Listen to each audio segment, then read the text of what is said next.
बढ़िया है। आए हुए बैठ रहा होगा है। सभी भगवान रागियों मसाला ले आ दवा। एवं लीला के प्रेमियों, अब भैया थोड़ी देर शांत रहो जरा, हमारो सुन ले अब आप लोग थोड़ी सुन ले हमारी, क्योंकि अभी तक आप लोगों ने नृत्य देखा है, जरा सोचें विचार करें। होय न विषय विराग भवन बसत भा चौथपन, हृदय बहुत दुख लाग जन्म गयऊ हरि भजन बिन।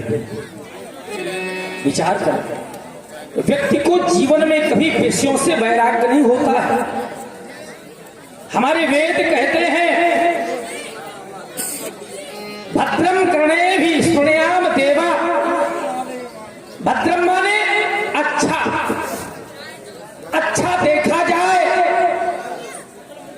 अच्छा सुना जाए, अच्छा बोला जाए, तब मेरे मित्रों कल्याण होगा। अब व्यक्ति की जैसी दृष्टि होती है वैसी सृष्टि का निर्माण होता है। जरा विचार करें आप। ये चाय वाला काम बंद करो भैया, ये चाय बंद करो, चाय बंद करो। 10 इंद्रियां हैं रंजन खाइए मसाला। और 10 इंद्रियों में देवताओं का निवास है। लेकिन जिस समय विषय रूपी बयार आती है, हवा आती है, तो क्या वो देवता आपका रक्षण करते हैं? बोले रक्षा नहीं करते हैं, भक्षण करते हैं। आवत देखे विषय बयारी तो पुण्य देह कपाट उघारी। तो जरा सोचो, ये मनुष्य का शरीर मिला है, बड़े भाग्य से मिला है। नाचता है अपने नाम के लिए, कोई नाचता है सुबह से शाम तक सिर्फ दाम के लिए, और जो नाचता है उस राम के लिए, मेरे मित्रों उसका नाचना सार्थक हो जाता है, सार्थक। अभी तो हम कहा करते हैं कि इस स्तर में आने के लिए व्यक्ति को बहुत बड़े कठिनतम प्रयास करने पड़ते हैं।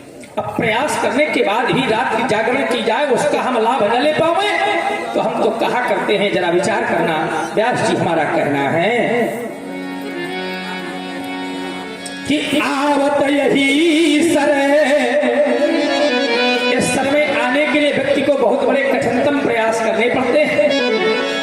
अरे आवत यही सर अब अति कठिनाई, बड़े कठिनतम प्रयास करने के बाद व्यक्ति इस स्थान तक आता है।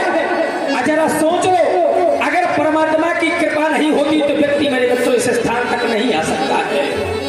बोले आवत यही सर अब हो अति कठिनाई, पर वो राम कृपा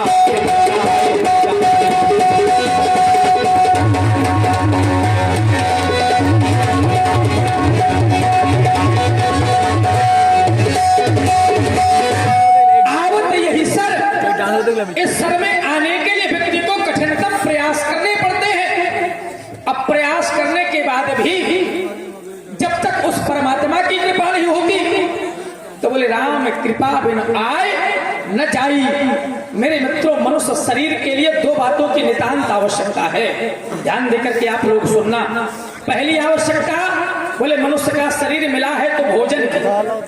अगर भोजन नहीं करेंगे तो हमारा शरीर नहीं चलेगा, और जब शरीर हमारा पुष्ट होगा तो दूसरी आवश्यकता है भजन। अगर भजन नहीं करेंगे तो हमें पुनः शरीर नहीं मिलेगा। शरीर को पाने के लिए भजन की आवश्यकता है, और शरीर को चलाने के लिए भोजन की आवश्यकता है। ये हम नहीं कह रहे, हमारी जो भी बात होगी, आचार्य गोस्वामी जी ने जो रामचरितमानस लिखी है वहां से प्रत्येक एक बात की स्पष्टीकरण होगी।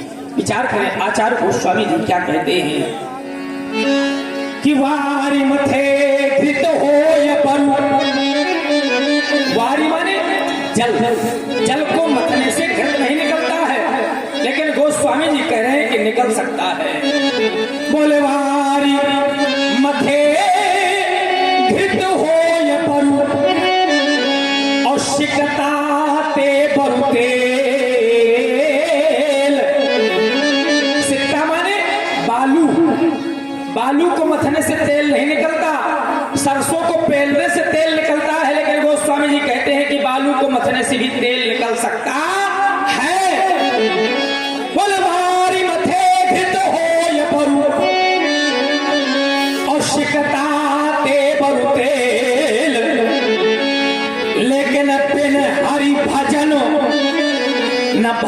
उतरिए तो यहाँ से थानते अपील। पानी को मथने से घृत निकल सकता है, बालू को पेरने से तेल निकल सकता है, लेकिन मेरे मित्र यदि परमात्मा का भजन नहीं किया जाएगा तो यह शरीर कर नहीं सकता है, भवसागर से पार नहीं हो सकता है। तभी तब कहते हैं व्यक्ति पहले अपना दत्त देखे। क्यों?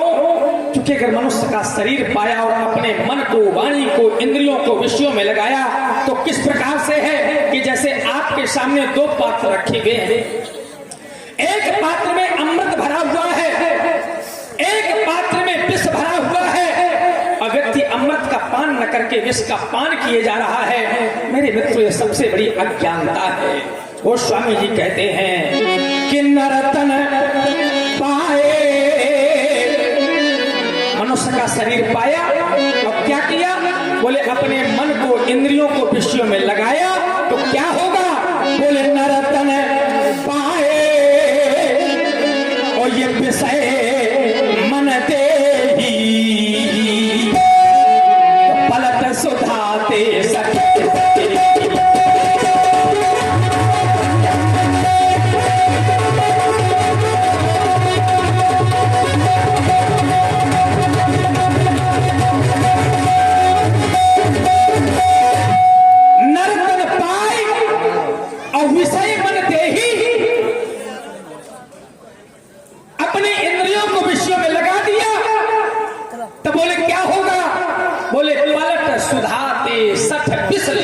अरे मूर्ख मनुष्य, अरे अज्ञानी मनुष्य, अरे भोले मनुष्य, पलट सुधाते सठ बिसले ही अमृत का पान न करके और विष का पान किए जा रहा है। यह मनुष्य की सबसे बड़ी अज्ञानता है।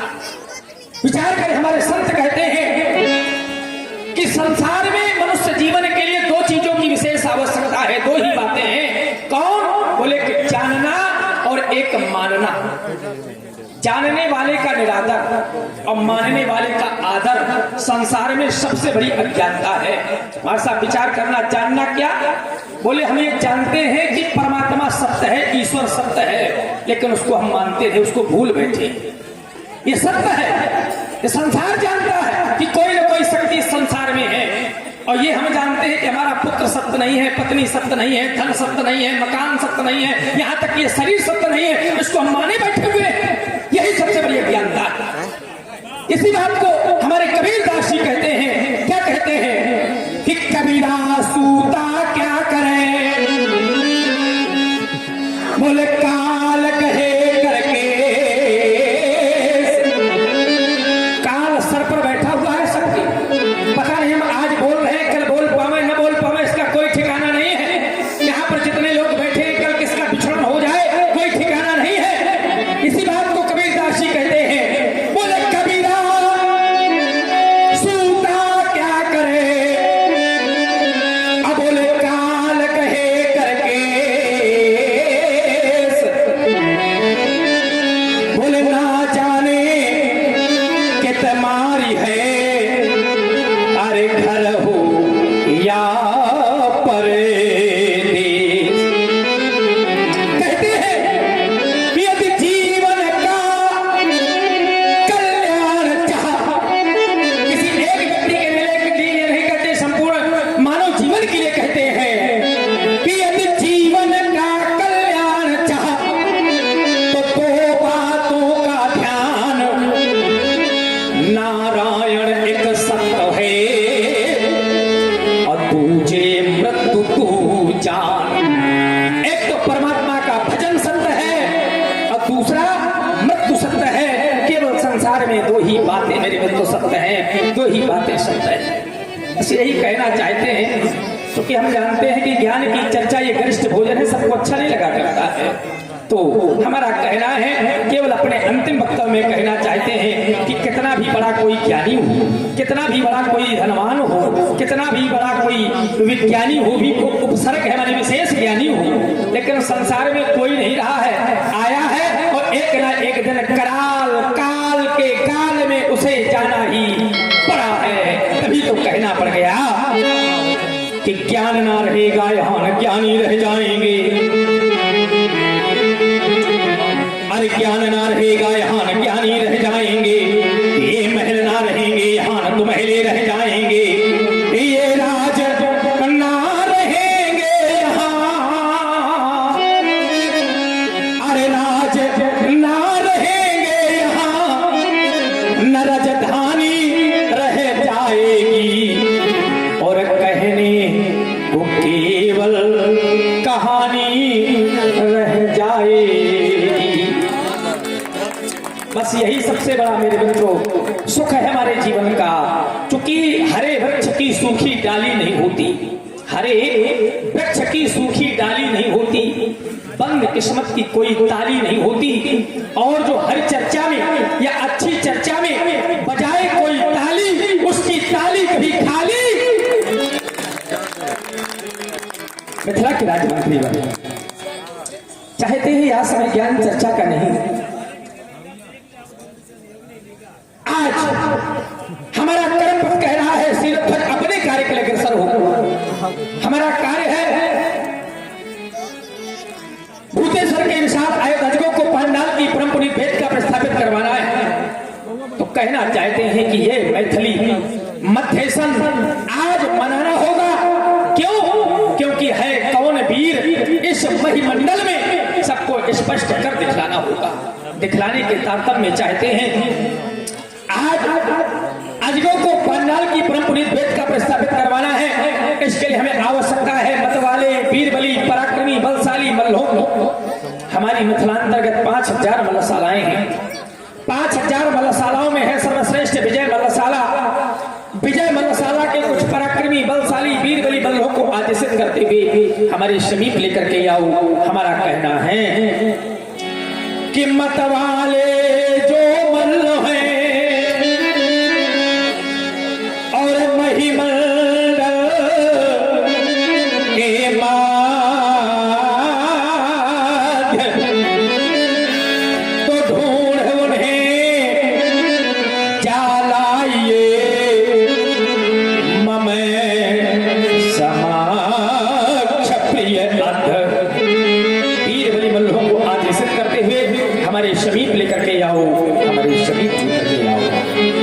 जैसा आदेश फिर मल्ल दरबार में हाजिर हो।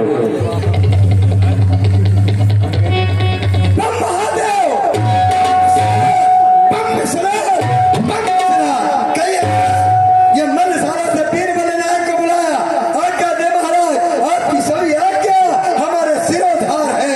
कह पूज्य हमारे लिए क्या आज्ञा है? पूज्य और ठीक है। वर्षों पहले तुमने मुझसे कहा था महाराज हमने आपके इस राज्य का नमक खाया है, उस नमक की पूर्ति है तो महाराज कोई ऐसा कार्य सौंपे जिससे उसकी पूर्ति कर सके। हमने कहा था जब समय निकट आ जाएगा तो भी वो कार्य सौंपा जाएगा। देखो ना आज वह समय दूर नहीं है अर्थात समीपस्थ है। हमारी बेटी सीता है ना, एक दिवस भूतेश्वर के विशाल आयु दर्गों को बांध कर से उठा लिया था, उस पर मैंने प्रण कर रखा है। आज मैं चाहता हूं उसको पांडाल की परम पुनीत भेद का प्रस्थापित करवाना है, और यह कार्य केवल तुम्हारे द्वारा ही संभव है। आज स्वयंवर का अंतिम दिवस है। देखो ना, देखो हमारा कहना है तुमसे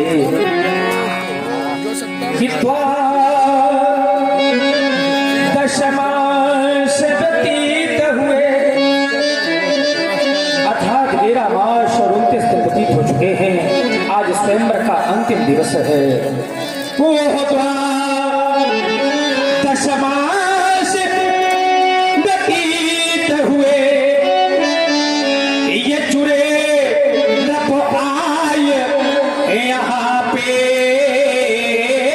हजारन, लेकिन इनके मन में कुछ आकांक्षा है, कुछ अभिलाषा है, और वो क्या कि प्राप्त करें सिया सोच मन ही पर सको को शंभो बिना गीता तो है से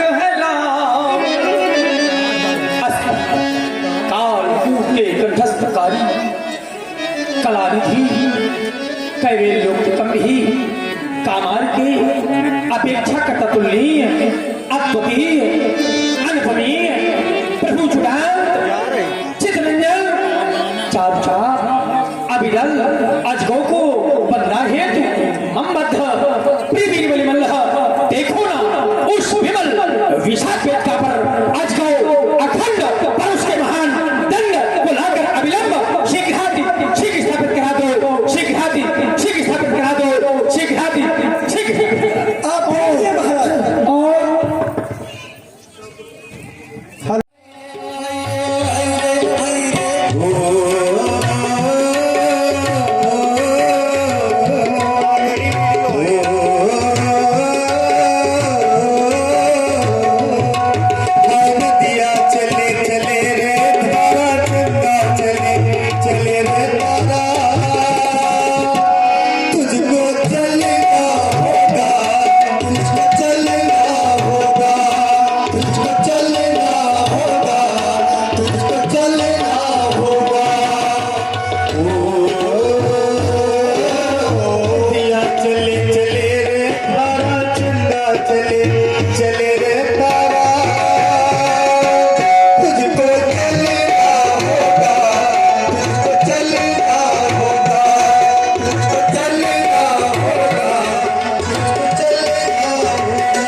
कष्ट मिटे तन का